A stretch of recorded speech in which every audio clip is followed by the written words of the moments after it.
manusia itu zaman sekarang, zaman saat-saat ini kurang ingat kepada Allah.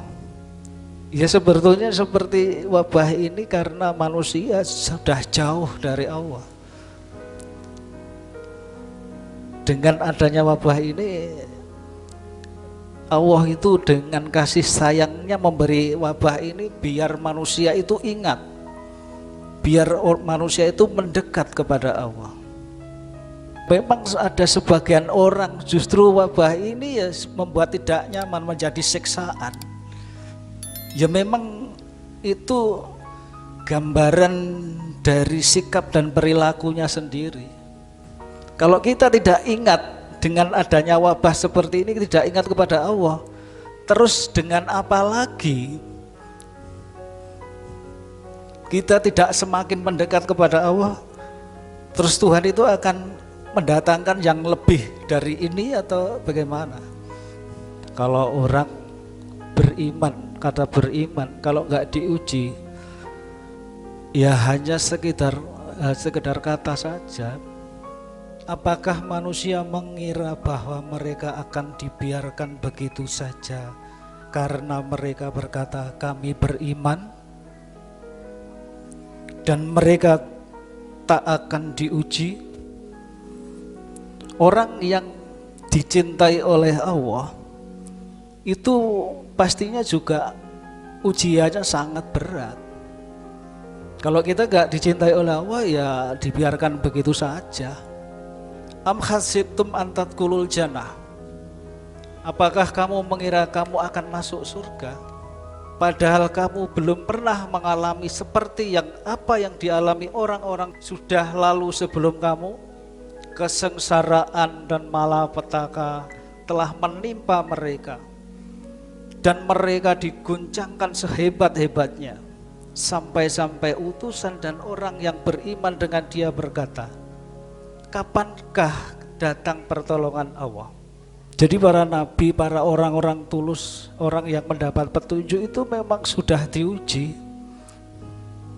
Seperti halnya kita dalam surat tadi, walarubnanakum minal khaufi wal ju'i, dan sesungguhnya kami akan menguji kamu dari ketakutan dan kelaparan. Wa nafsil minal anwal wal anfus wasamarot wabasiri sobirin. Jadi sama, tapi kelasnya dengan para nabi, para sahabat memang lebih daripada itu. Pada waktu sahabat pertamanya para nabi, siapakah orang yang paling berat menerima ujian? Nabi kan mengatakan ya para nabi. Jadi orang berkata kami beriman, ya pasti diuji. Makanya yang dari pertama kan ya ayyuhalladzina amanu sta'inu bis-sabri was-shalah.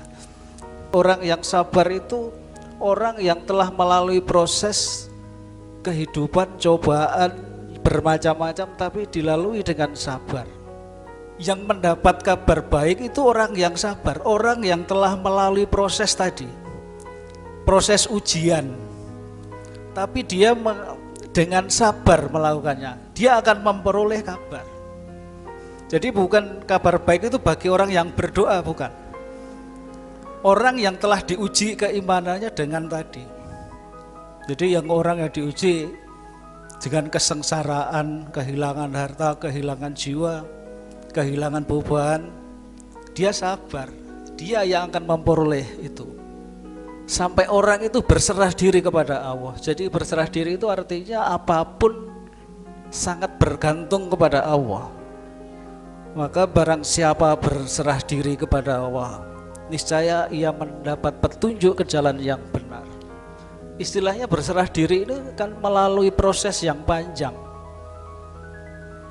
bukan hanya sekedar kata-kata. Kalau menurut ayat yang lain itu memperoleh hikmah. Jadi kalau dicoba begini dia mendapatkan hikmah. Karena orang yang mendapat hikmah itu orang yang mendapat karunia yang banyak. Seperti sekarang pun pada masa pandemi ini, kalau kita tidak mendapatkan hikmah ini juga ya percuma, sama saja.